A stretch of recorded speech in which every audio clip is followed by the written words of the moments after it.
Oh, ready. Ready. And howdy, everybody. Welcome to the Word 154, if you can believe it or not. Howdy, Robert. Howdy, Lynn. Howdy, Senor Asher. Okay. Today we are continuing on in the Apocrypha. If you don't have a copy, you can find it here online at kingjamesbibleonline.org, 1611 Bible. You can also, I think they have it at Blue Letter Bible. eSword, maybe you'll have to scrounge for it, though. eSword has it. Which one? eSword? eSword has it in a couple different versions. Oh, good. So we're going to be reading the last two chapters of First Maccabees, so chapter 15 and 16, and then we'll start Second Maccabees, chapters 1, 2, and 3, stopping when it starts to get really good. So, isn't that the way it always happens? Okay. So thank you, Robert and Lynn, for reading today. Mm-hmm. And let's go ahead and pray in.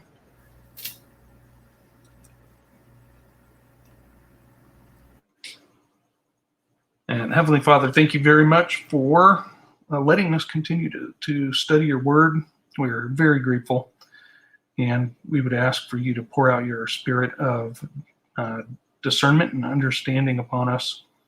And let those that get understanding share it, either here or in the comments of the chat or below the video. And we understand that not everybody gets the same thing, but we can all put the pieces of the puzzle together. We would ask for safe travels for those that are traveling today, and we also ask your healing touch on those that are awaiting surgery, and also those that are out of sorts with other types of physical damage that are looking totally and completely to you. And we're grateful for your healing touch, or when you don't heal and you want us to learn something.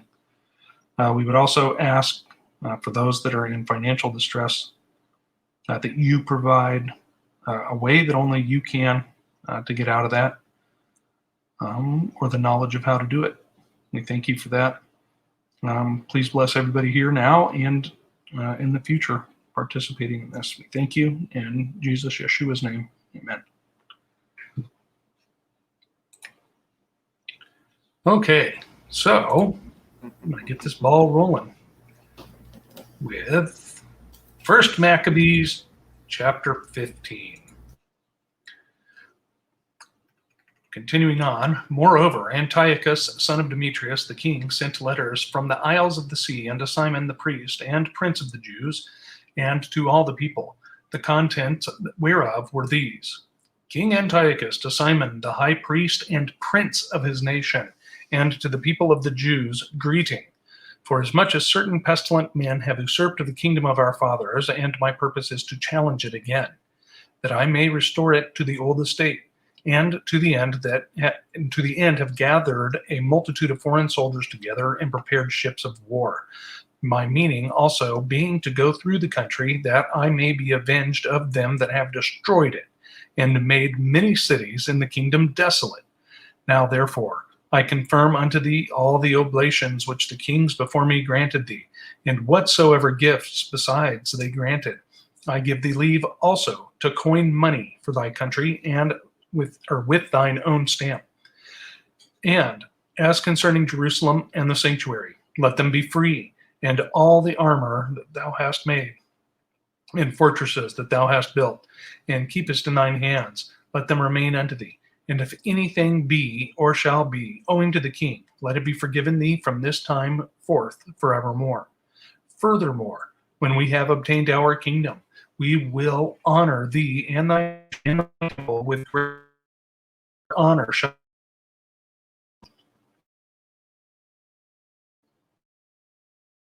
Score in Antiochus, at which all the forces came together unto him, so that few were left with Tryphon. Wherefore, being pursued by King Antiochus, he fled unto Dora, which lieth by the seaside, for he saw that troubles came upon him all at once, and that his forces had forsaken him. Then camped Antiochus against Dora, having with him 120,000 men of war and 8,000 horsemen. And when he had compassed the city round about and joined ships close to the town on the seaside, he vexed the city by land and by sea. Neither suffered he any to go out or in. In the mean season came Numenius and his company from Rome, having letters to the kings and countries wherein were written these things. Lucius, consul of the Roman, unto King Ptolemy, greeting. The Jews' ambassadors, our friends and confederates, came unto us to renew the old friendship and league, being sent from Simon the high priest and from the people of the Jews. And they brought a shield of gold of 1,000 pound. We thought it good, therefore, to write unto the kings and countries that they should do them no harm, nor fight against them, their cities or countries, nor yet aid their enemies against them. It seemed also good to us to receive the shield of them. If therefore there be any pestilent fellows that have fled from their country unto you, deliver them unto Simon the high priest, that he may punish them according to their own law. The same things wrote he likewise unto Demetrius the king, and Attalus, and Ariathes, and Araces.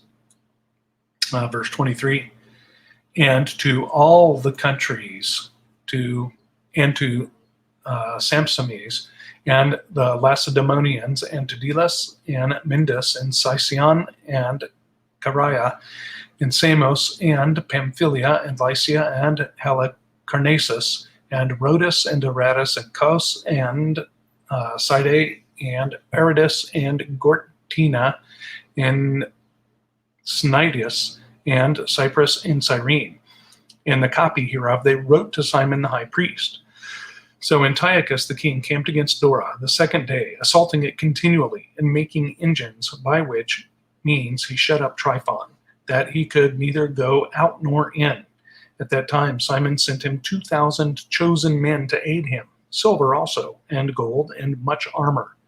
Nevertheless, he would not receive them, but brake all the covenants which he had made with him afore, and became strange unto him.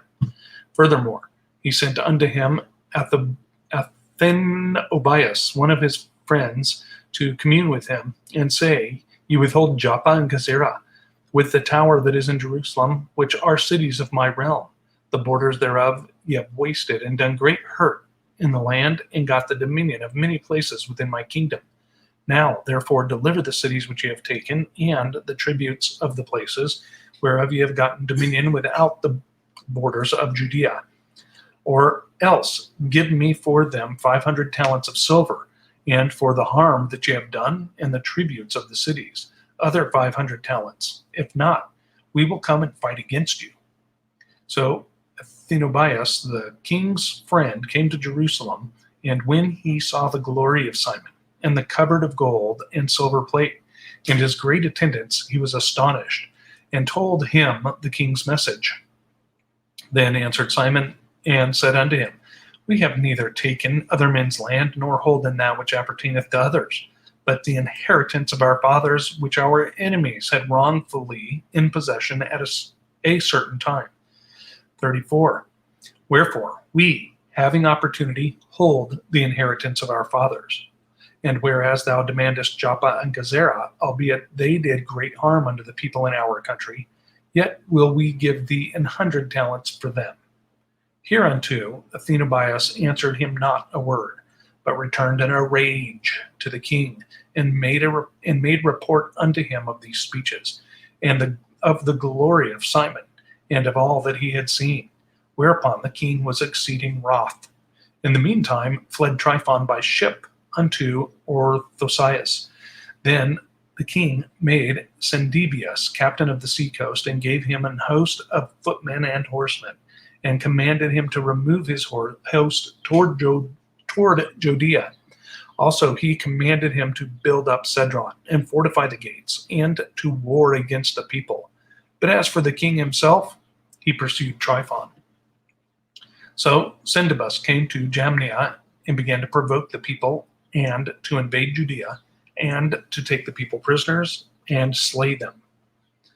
And when he had built up Sidro, he set horsemen there and an host of footmen, to the end that the issuing out they might make outroads upon the ways of Judea, as the king had commanded them.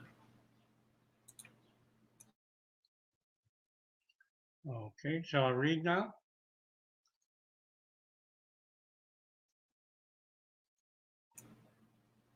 I'm sorry?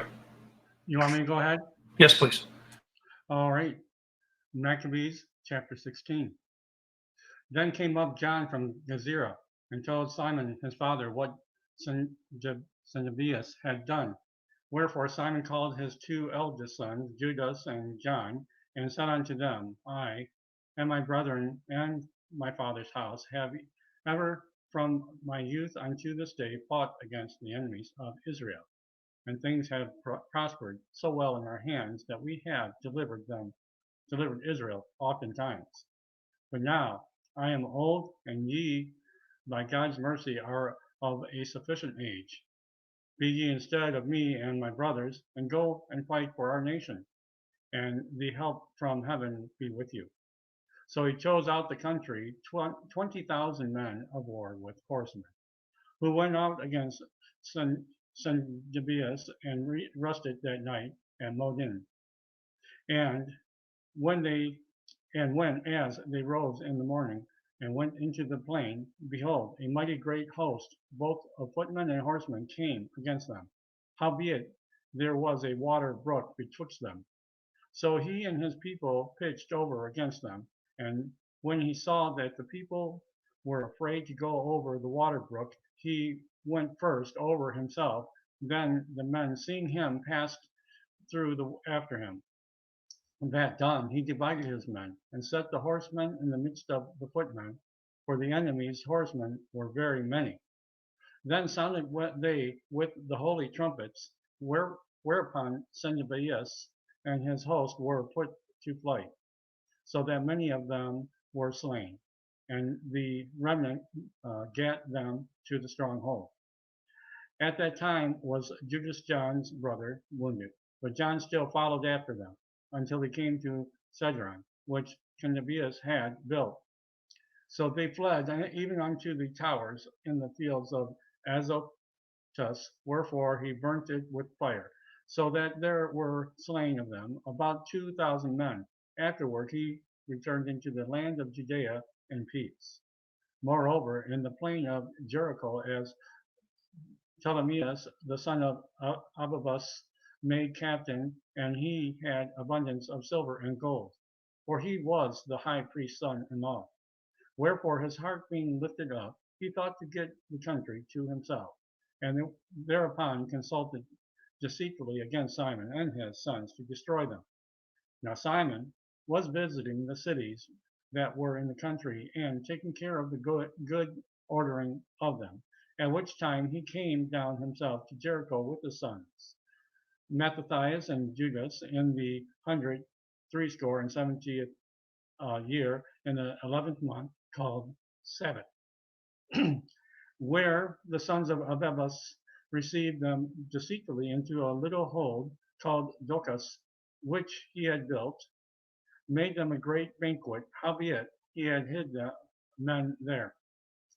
So when Simon and his sons had drunk largely, Ptolemy and his men rose up and took their weapons and came upon Simon into the banqueting place and slew him and his two sons and certain of his servants, in which doing he committed a great treachery and recompensed evil for good.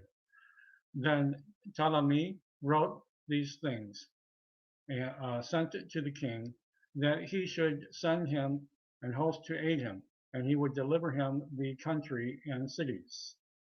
He sent others also to Jazera to kill John. Unto the tribunes he sent letters to come unto him, that he might give them silver and gold and rewards. And others sent to take Jerusalem and the mountain of the temple. Now one had run forward to Jazera and told John that his father and brethren were slain. And quoth he, Ptolemy hath sent to slay thee also. Hereof, when he heard, he was sore astonished. So he laid hands on them that were come to destroy him, and slew them, for he knew that they sought to make him away. As concerning the rest of the acts of John, and his wars and worthy deeds which he did, and building of the walls which he had made, and doing things, and his doings.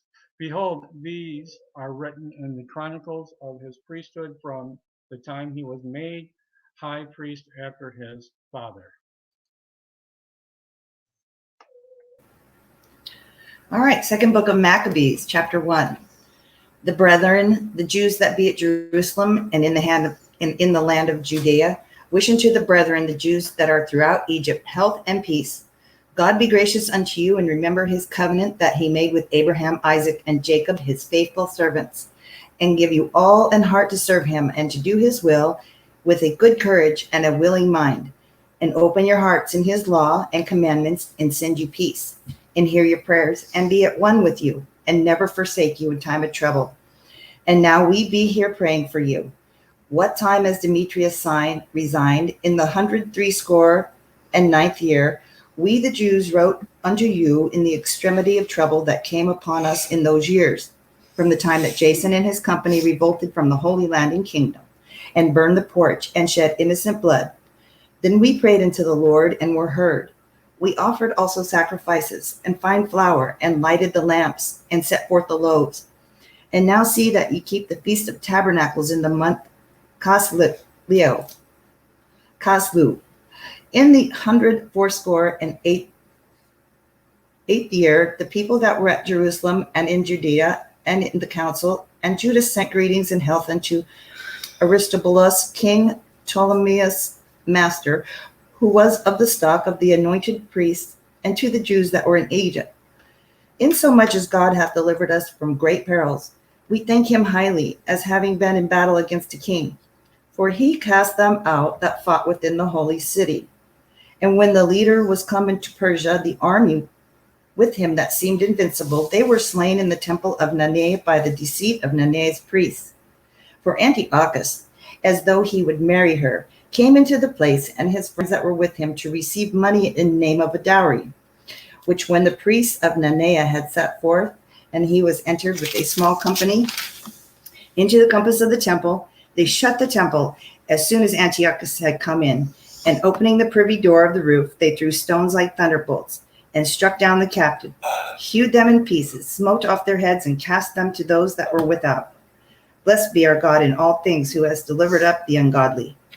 Therefore, whereas we now purpose to keep the purification of the temple upon the 25th day of the month Caslu, we thought it necessary to certify you thereof, that ye also might keep it, as the feast of the tabernacles, and of the fire which was given us when Nehemiah offered sacrifice, after that he had builded the temple and the altar. 19. For when our fathers were led into Persia, the priests that were then devout took the fire of altar privily, and hid it in a hollow place of a pit without water, where they kept it sure, so that the place was unknown to all men. Now after many years, when it pleased God, Nehemiah, being sent from the king of Persia, did send to the prosperity of the priests that had hid it to the fire. But when they told us, they found no fire, but thick water. Then commanded he to draw it up and bring it in. And when the sacrifices were laid on, Nehemiah commanded the priests to sprinkle the wood and the things laid thereupon with the water. When this was done, and the time came that the sun shone, which afore was hid in the cloud, there was a great fire kindled, so that every man marveled. And the priest made a prayer while the sacrifice was consuming. I say, both the priest and all the rest, Jonathan beginning, and the rest answering thereunto, as Nehemiah did. And the prayer was after this manner: O Lord, Lord God, creator of all things, who art fearful and strong, and righteous and merciful, and the only and gracious King, the only giver of all things, the only just, almighty, and everlasting, thou that deliverest Israel from all trouble, didst choose the fathers and sanctify them. Receive the sacrifice for thy whole people Israel, and preserve thine own portion and sanctify it. Together, gather those together that are scattered from us delivered them that serve among the heathen. Look upon them that are despised and abhorred, and let the heathen know that thou art our God. Punish them that oppress us, and with pride do us wrong. Plant thy people again in thy holy place, as Moses has spoken. And the priests sung songs of thanksgiving. And when the sacrifice was consumed, Nehemiah commanded the water that was left to be poured on the great stones. When this was done, there was kindled a flame, but it was consumed by the light that shined from the altar. So when this matter was known, it was told the king of Persia that in the place where the priests that were led away hid the fire, there appeared water, and that Nehemiah had purified the sacrifices therewith. Then the king enclosed the place, made it holy after he had tried the matter. And the king took many gifts and bestowed thereof on those whom he would gratify. And Nehemiah called this thing Naphthar, which is as much to say a cleansing, but many call it Nephi. 2 Maccabees chapter 2. It is also found in the records that Jeremy the prophet commanded them that were carried away to take of the fire as it hath been signified, and how that the prophet, having given them the law, charged them not to forget the commandments of the Lord, and that they should not err in their minds when they see the images of silver and gold with their ornaments. And with other such speeches exhorted he them that the law should not depart from their hearts. It was also contained in the same writing that the prophet, being warned of God, commanded the tabernacle and the ark to go with him as he went forth into the mountain where Moses climbed up and saw the heritage of God. And when Jeremy came thither, he found an hollow cave, wherein he laid the tabernacle and the ark and the altar of incense, and so stopped the door. And some of those that followed him came to mark the way, but they could not find it. Which when Jeremy perceived, he blamed them, saying, As for that place, it shall be unknown until the time that God gather his people again together and receive unto them mercy. Then shall the Lord show them these things, and the glory of the Lord shall appear, and the cloud also, as it was showed under Moses. And as when Solomon desired that the place might be honorably sanctified, it was also declared that he, being wise, offered the sacrifice of dedication and of the finishing of the temple. And as when Moses prayed unto the Lord, the fire came down from heaven and consumed the sacrifices. Even so prayed Solomon also, and the fire came down from heaven and consumed the burnt offerings. Verse 11. And Moses said, Because the sin offering was not to be eaten, it was consumed. So Solomon kept those 8 days. The same things also were reported in the writings and commentaries of Nehemiah, and how he founding a library gathered together the acts of the kings and the prophets and of David, and the epistles of the kings concerning the holy gifts. In like manner also Judas gathered together all those things that were lost by reason of the war we had, and they remain with us. Wherefore, if ye have need thereof, send some to fetch them unto you. Whereas we then are about to celebrate the purification, we have written unto you, and ye shall do well, if ye keep the same days. We hope also that the God that delivered all his people and gave them all an heritage in the kingdom and the priesthood and the sanctuary, as he promised in the law, will shortly have mercy upon us, and gather us together out of every land under heaven into the holy place. For he hath delivered us out of great troubles, and hath purified the place. Now as concerning Judas Maccabeus, and his brethren, and the purification of the great temple, and the dedication of the altar, and the wars against Antiochus Epiphanes, and Eupator his son, and the manifest signs that came from heaven unto those that behaved themselves manfully to their honor for Judaism, so that being but a few, they overcame the whole country and chased barbarous multitudes, and recovered again the temple renowned all over the world, and freed the city, and upheld the laws which were going down, the Lord being gracious unto them with all favor. All these things, I say, being declared by Jason of Cyrene in 5 books, we will essay to abridge in 1 volume. For considering the infinite number and the difficulty with the difficulty which they find that desire to look into the narrations of the story for the variety of the matter, we have been careful that they that will read may have delight, and they that are desirous to commit to memory might have ease, and that all into whose hands it comes might have profit. Therefore, to us that have taken upon us this painful labor of abridging, it was not easy, but a matter of sweat and watching, even as it is no ease unto him that prepareth a banquet, and seeketh the benefit of others. Yet for the pleasuring of many we will undertake gladly this great pains, leaving to the author the exact handling of every particular, and laboring to follow the rules of an abridgment. For as the master of a new house must care for the whole building, but he that undertaketh to set it out and paint it must seek out fit things for the adorning thereof. Even so, I think it is with us to stand upon every point, and go over things at large, and to be curious in particulars belongeth to the first author of the story.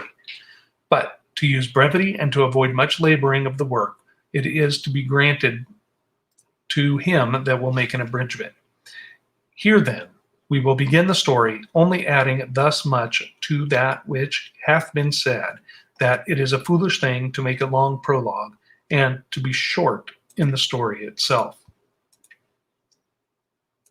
Oops.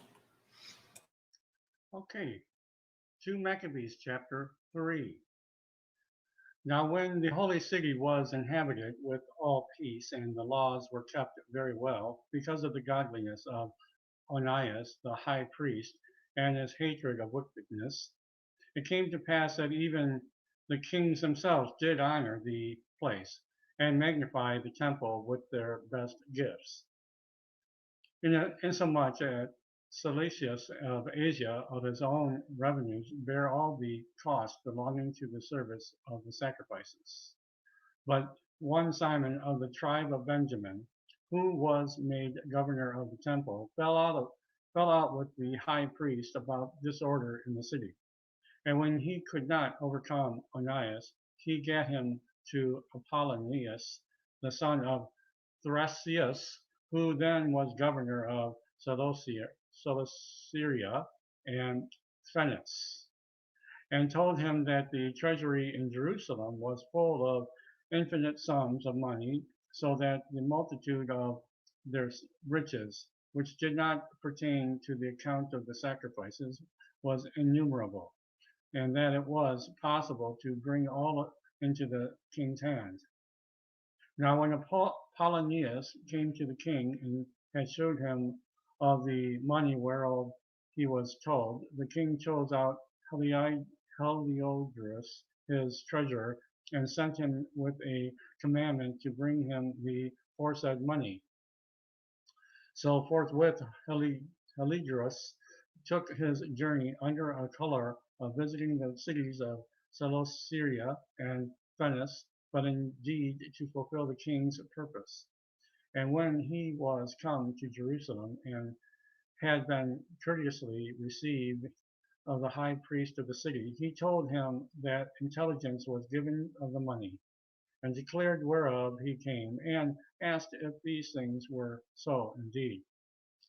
Then the high priest told him that there was such money laid up for the relief of widows and fatherless children, and that some of it belonged to Hyrcanus, son of Tobias, a man of great dignity, and not as that wicked Simon had misinformed. The sum whereof in all was 400 talents of silver, and 200 of gold, and that it was altogether impossible that such wrongs should be done unto them, and had committed it to the holiness of the place, and to the majesty and inviolable, violable sanctity of the temple, honored over all the world. But Lycurgus, because of king's commandment given him, said that in any wise it must be brought into the king's treasury. So at the day which he appointed, he entered in to order this matter. Wherefore there was no small agony throughout the whole city. But the priests, prostrating themselves before the altar in their priest vestments, called unto heaven upon them that made a law concerning things given to he kept, that they should safely be preserved for such as committed them to be kept. And then whose had looked the high priest in the face, it would have wounded his heart. For his countenance and the changing of his color declared the inward agony of his mind. For the man was so compassed with fear and horror of the body, that it was manifest to them that looked upon him, that sorrow he had now in his heart. Others ran, flocking out of their houses to the general supplication, because the place was like to come into contempt. And the women, girt with sackcloth under their breast, abounded in the streets. And the virgins that were kept in ran, some to the gates and some to the walls. And others looked out of the windows. And all holding their hands toward heaven made supplication. Then it would have pitied a man to see falling down of the multitudes all sorts, and fear of the high priest being in such an agony. They then called upon the Almighty Lord to keep things committed of trust safe and sure for those that have committed them. Nevertheless, Heliodorus executed that which was decreed. Now, as he was there present himself with his guard about the treasury, the Lord of spirits and the Prince of all power caused a great apparition, so that all the presumed to come in were astonished at the power of God, and fainted, and were sore afraid. For there appeared unto them an horse with a terrible ride upon him, and adorned with a very fair covering, and ran fiercely, and smote at Heliodorus with his forefeet. And it seemed that he that sat upon the horse had complete harness of gold.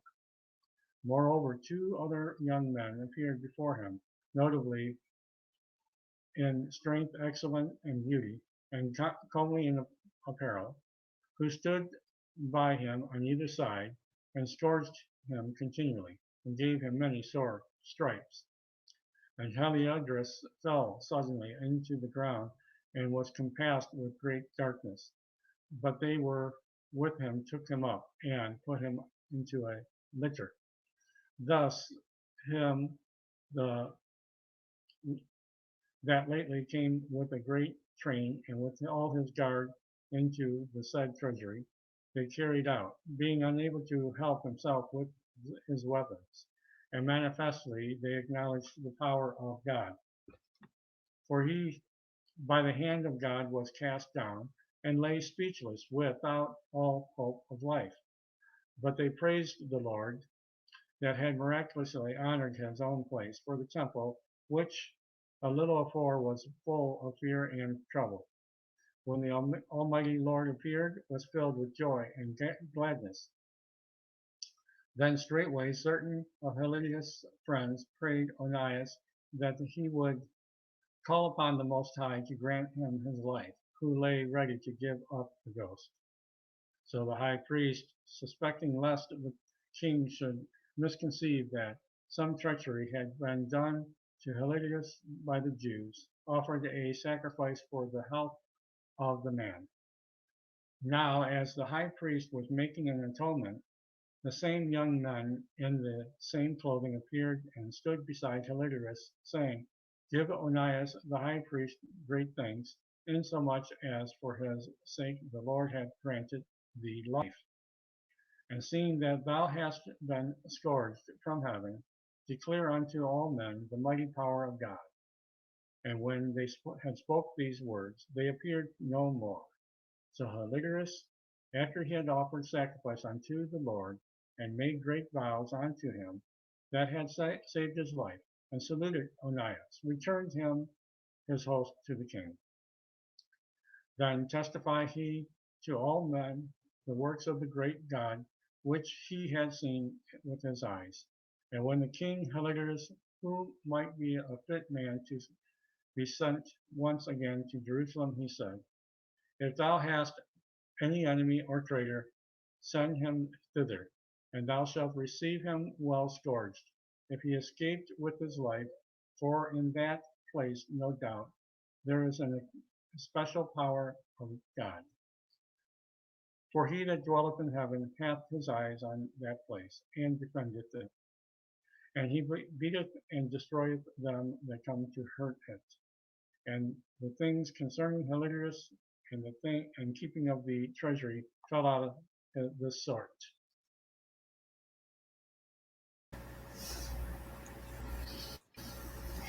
Awesome. Thank you. Okay. Let's go back to First Maccabees 15. Let me get this book I wrote this morning. And basically I was just trying to sum it up. I didn't get any big revelations, although I found some things that I found kind of interesting.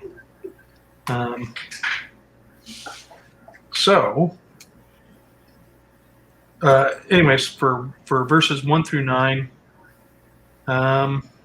basically Antiochus writes Simon and says, you don't owe me anything. Jerusalem is free. I'm taking back my dad's kingdom. Right, talking about Demetrius. And then I found verse 6, though, pretty interesting, because he tells them, make your own money with your own seal, basically. And I'm not sure why that jumped out at me, but I found it interesting. You have anything in there? Anybody? 18. Okay. So What about yours said pounds, and mine says minas. A Right. 1,000 minas. Is a minas a pound, basically? they're using? It's like they might as well say dollar. Right. Okay. Is the way I'm thinking of it. So, or Like their money that's the way I'm interpreting it. weighed out to 1,000, whatever. That's how much. Okay. Because 1,000 pounds of gold. Let's see. It'd be quite a bit. That's a It'd lot and very be heavy. It'd be a really big shield too. That it would be huge, man. It would be like a car. Right. Yeah, I found interesting in this too. Rome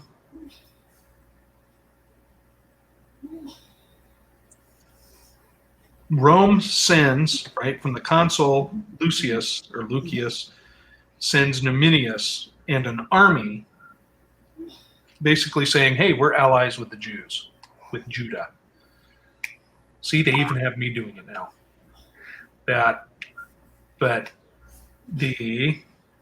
And I actually looked that up, right?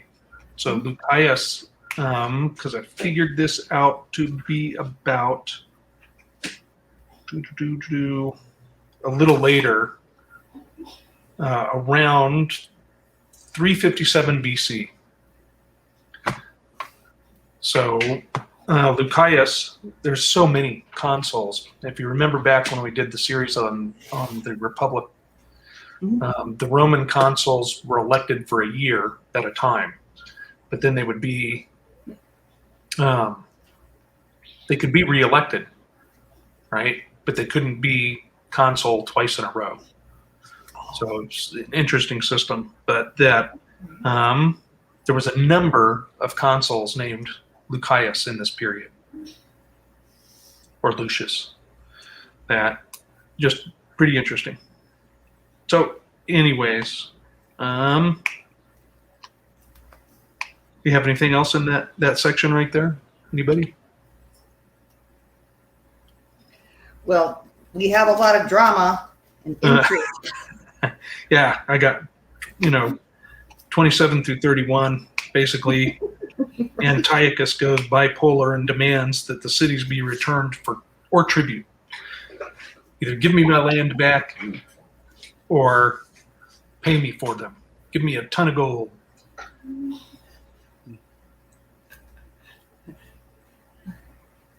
Okay, I get that bipolar thing. So that, and then it, let's see. It's kind of strange because it sort of skips around a little bit. He makes Syndebius captain over his army, and says, "Go make war against Judah and Simon." But then, is this where it tells us he goes off after pursuing Tryphon? Yeah, he goes after Tryphon right there, verse 37. So he's like, "You go make war with him, and you go make war with all these armies, and I'm going to chase this one person." That Distraction. right. So, any other observations for 15?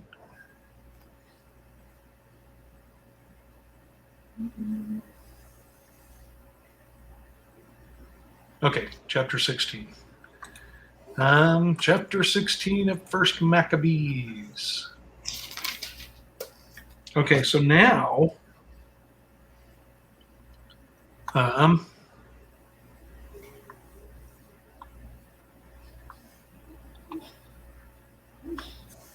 Simon basically appoints his sons John and Judas as the captains of the host or of the army. And then they say, okay, we're going to go chase down Syndebius. Can't read my own writing.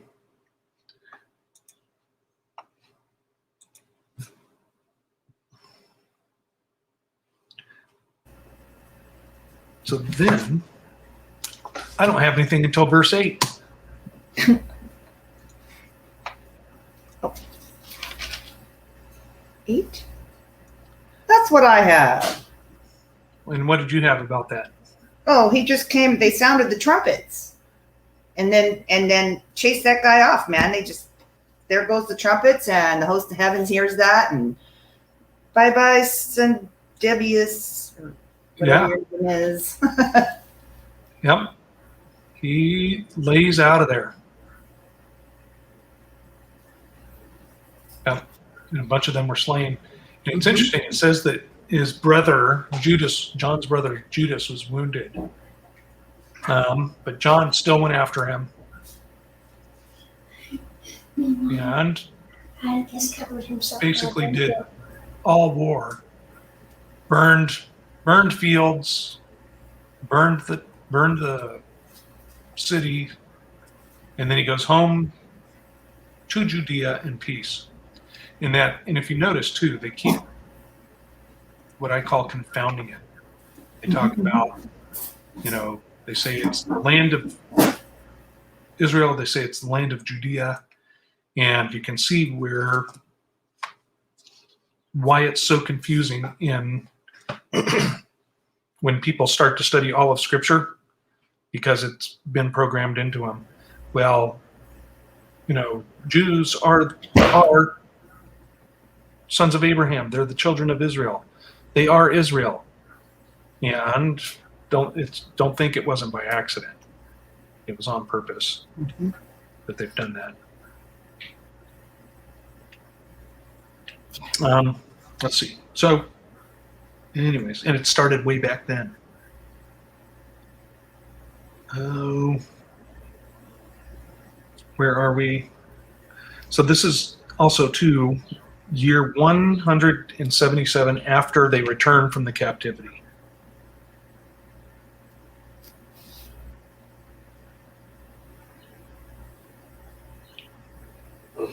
So then in verse 16, Ptolemy murders Simon and his sons Judas and Mattathias. and then somebody makes it back in verses 19 through 22. Someone makes it back to warn John, and he in turn kills those that were sent to murder him by Ptolemy. And then, it's a short summary. John becomes king and high priest. After his father. I find verse 17 interesting because it's pointing out the law. He committed an act of great treachery and returned evil for good. Yep. Shall not return evil for good.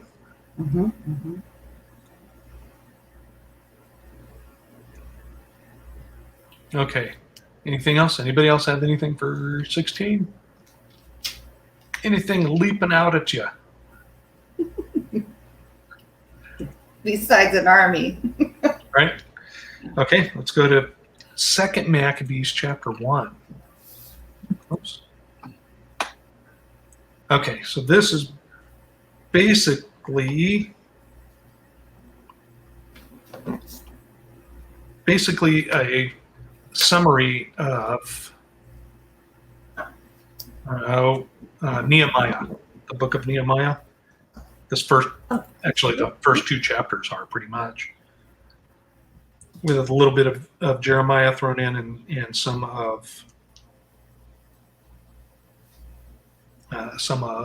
something or other.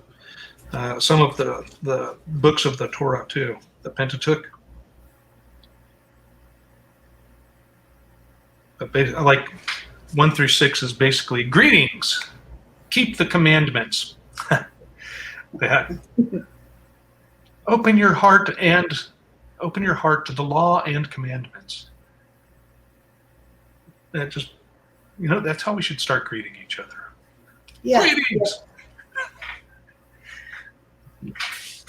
Greetings, God be gracious unto you. Yeah. And remember his covenant. Yeah. Okay, so this is where I got the 357 BC. So I wanted to look that up. It's a rough translation. So it's going to be within a few years of that, but you got to remember right here we have years after the captivity. We also have the years of the kings that are around them. We have the calendar of Rome also. And then, of course, after Rome becomes an empire and they enter into the Julian calendar, which further messes things up. And then after that, they come up with the Gregorian calendar. And I'm not even going to get into those Egyptologists that change the dates of everything. Yeah. Okay.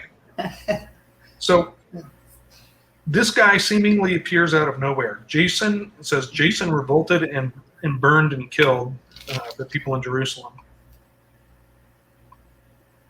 And then I think that's verse 7 also. Yeah. So, and then 7 and 8. In verse 10, in the year 188 after the captivity. So it's interesting too, because First Maccabees ends roughly about 177 after the captivity, and then now we're jumped ahead to year 188. And then in verse 10, what is this? Judas writes to Aristobulus, who is, quote, of the stock of the anointed priests. What do you make of that?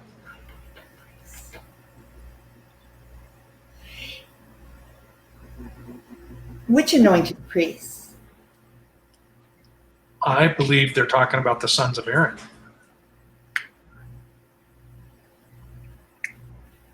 Is what I think. Well, that kind of makes sense considering the rest of what we read.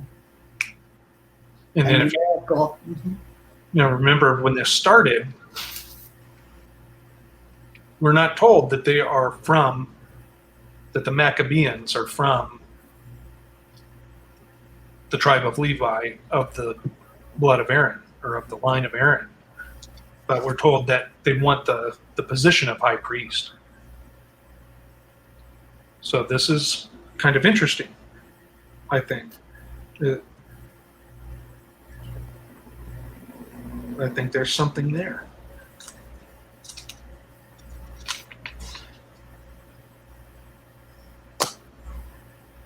Jump in anytime, Robert.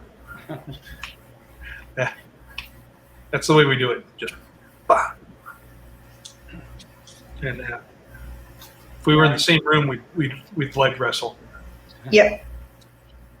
No, I kind of had the same thought as far as the sons of Aaron, or I was trying to see if there was any indication that they were other priests, a different bloodline, or other than Aaron, but not. Yep. Yeah. That. So then, verse 18, we got the temple. He's talking about the temple purification ceremony again of the 25th month of, what was it? Or the 25th day of Casliu? Cassie? Casliu, yeah. Yeah. So then they talk about that again.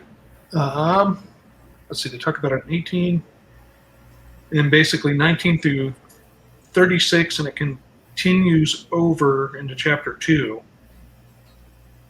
is a retelling of Nehemiah, the book of Nehemiah, or Second Ezra, however you look at it. And there's something in here. I don't remember if I was reading it or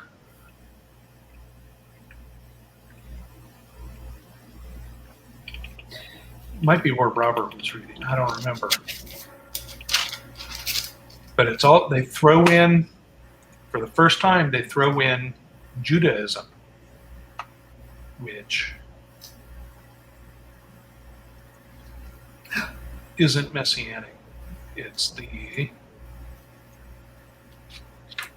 these today, what they call Judaism, right? Rabbinical Judaism. That is where they start getting into the strange customs and everything. But I don't see it. Anyways, let's go to chapter 2.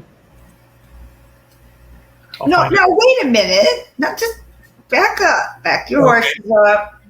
Hello, my name is Gwen. Look, they hid that fire in a place where there was no water, and then they went to get it, and it was just water. Well, remember when we read that? I want to say it wasn't water, but it was pitch. Like napalm or something. We did talk about that once. Like napalm or like, so it changed into something that would burn, like a pitch or a tar or a asphalt or something like that. Right. In that, where is, I can't and then remember. the sun shines on it and it goes into fire. Right. That's crazy. It is. It's amazing. We can't just skip over this. What is that? Let's see here.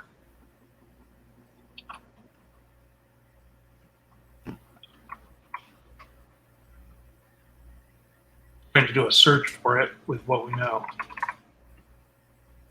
That's just like, I mean,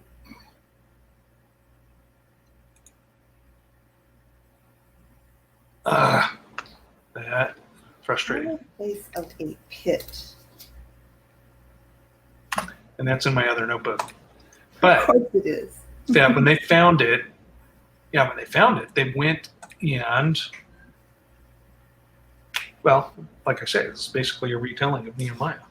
Yeah. Yeah. Okay. But they found it. They got that all going again. The, what is it? The fire, set apart fire. The, what do they call it? holy fire, eternal flame. I'm not going to come up with the correct term. The I'm looking. It's one of those days. I'm sorry? Oh, okay. Let's go to 2. Okay. Yeah. So then they cover talking about Jeremiah, and he talks about the ark and how he took it to the mountain where Moses went up. So where's it got to be? What's the name of it? Zion? But calling it, what is it the Arabs call it? Al-Jabaz, something Al-Jabaz.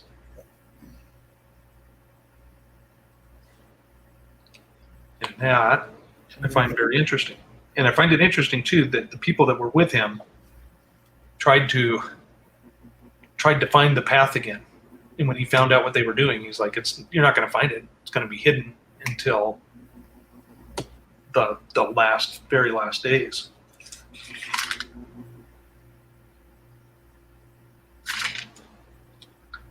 Wow.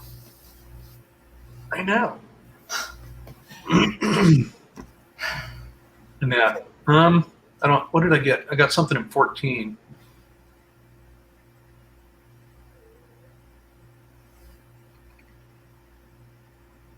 Actually, 13, too, is a confirmation of Nehemiah getting the books gathered together, right? Same things also were reported in the writings and commentaries of Nehemiah, and how he, founding a library, gathered together the Acts of the Kings and the Prophets and of David and the epistles of the kings concerning the holy gifts.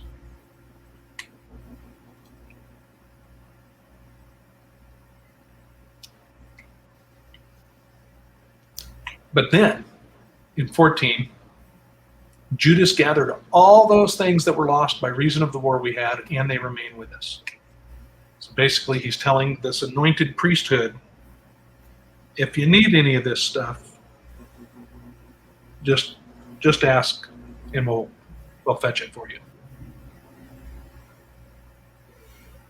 And then he goes on to say we're going to keep the the feast of rededication.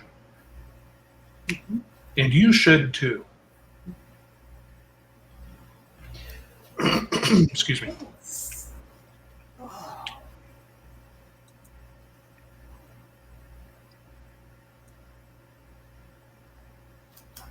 Okay. Then, basically, 19 through 22 is a very short rehash of First Maccabees. And then 23 through 32, he's basically saying, this is the short version of Jason's 5 books. So here we go. Which I find interesting. It's your Reader's Digest. I know. Whatever happened to them? I don't even see them anymore. Of course, I don't go to doctors anymore either, so there's that. They still sell them, I think. All right, let's go to Third Maccabees. Second Maccabees chapter 3 is what I meant.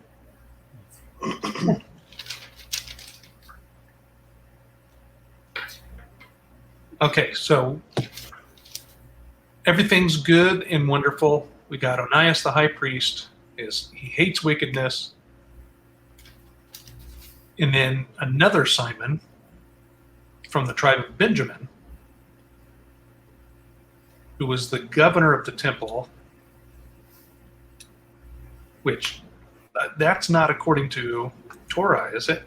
Isn't it supposed to only be the Levites that are over the temple? Okay. So, Simon bin Benjamin, that was made governor of the temple. He fell out of order with the high priest. So he runs and snitches to Apollonius, the son of Thrasius, who was then the governor of Celesyria and Venice, says, hey man, they got all this treasure there. You should go take it. Because they haven't been giving it to you.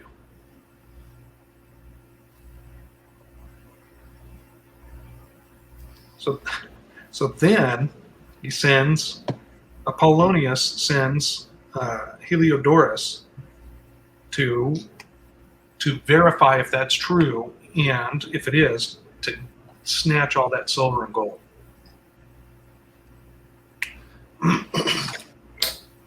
Excuse me. So that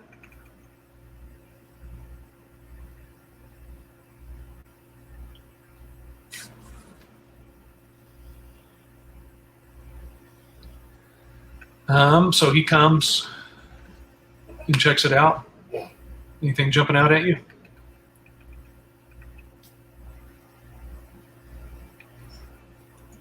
Basically, Ananias says, we have silver and gold, but it's not for the temple. It's for the widows and for the fatherless. So you can't have it. And so Heliodorus says, too bad, I'm going to take it. So then all Jerusalem, basically, everywhere around the temple, they all start praying and cry out, fall on their faces, begging Yah for an intervention, begging our Father for an intervention.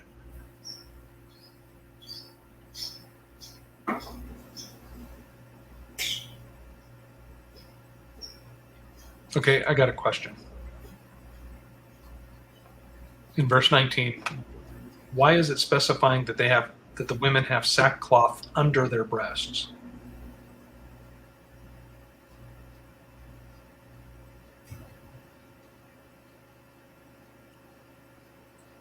If anybody knows, whatever strange custom this may be, put it in the comments down below. Because you two look as perplexed as I am on that. So no, I'm not doing that. No, that would be itchy and very uncomfortable. Now, I always picture, when they say sackcloth, I always picture burlap. Well, that's basically what we pictured, but what really were they using? What was used as sackcloth? Probably hemp. I'm thinking hemp, and that would be uncomfortable, but not quite as bad as the burlap. Right. Hemp wears in. It does. It gets softer over time. Was it cotton wears out, hemp wears in. Yep, lasts forever. Food, fuel, medicine.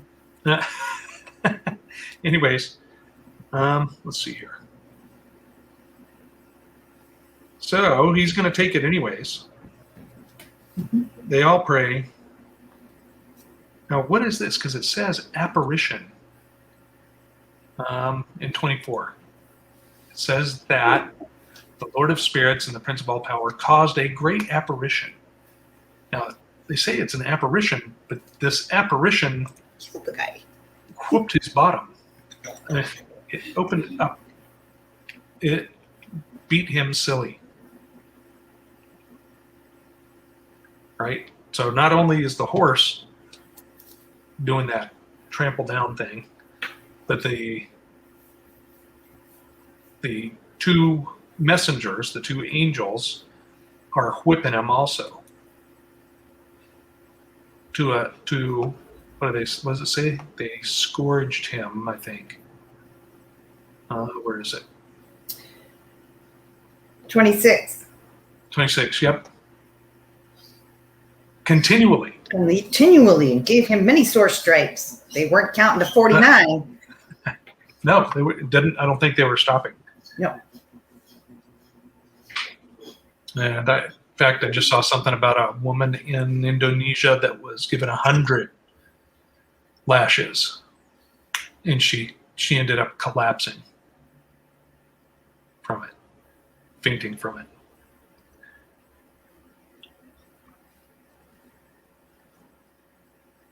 I don't remember what it was for, but it was something like sending an email to another man when she was betrothed or something. I don't remember. So don't quote me on that.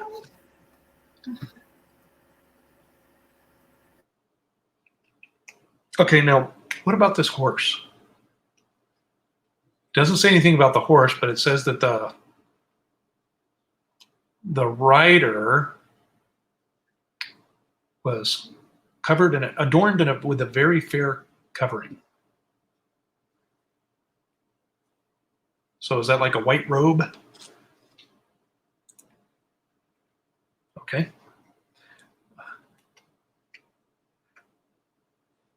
I don't know. It's interesting though. And now, also too, he strikes down Heliodorus with a great darkness. What is that? Like a coma. Okay. I was picturing like a great darkness surrounding him that he could only see, like the dark in Egypt that they could feel pushing on them. The gross darkness? Yeah, that's what I pictured. That could be too, because we're talking about the apparition. It's not really, but because it gets him, and then it could be a physical black darkness around him. Right. Okay, so he's struck down. But then the people that are with Heliodorus say,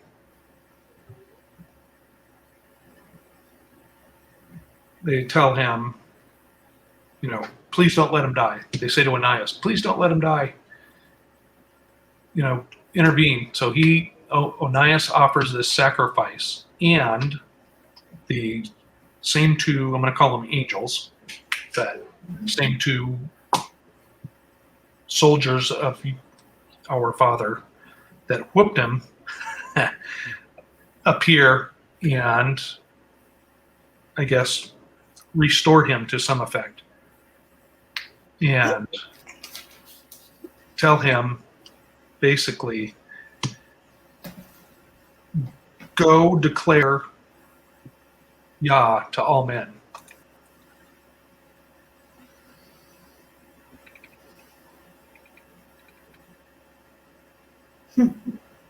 I know. That's, what does he say? Declare unto all men the mighty power of God, Which he has seen with his eyes. Yep. And when they had spoken these things, they appeared no more. So they just disappeared. And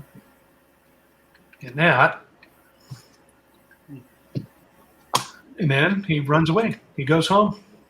And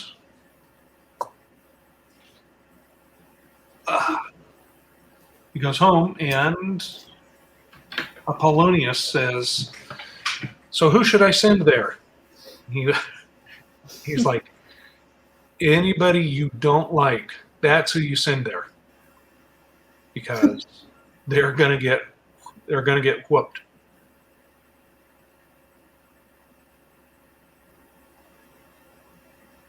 What else? Anything else? Anybody? Okay. It's really going to start picking up after this. So, thank you for reading, Robert. Thank you for reading, Lynn. Absolutely. Thank you for joining us, everybody. And we'll be back on Sabbath to read more. Leave your comments and everything down below. If Matt was here, he would say like, share, subscribe. Hit the bell thingy. Like that. That's Matt's sign language for bell. So anyways, thank you, everybody. We love you all, and we will talk to you very soon. Bye. Bye-bye.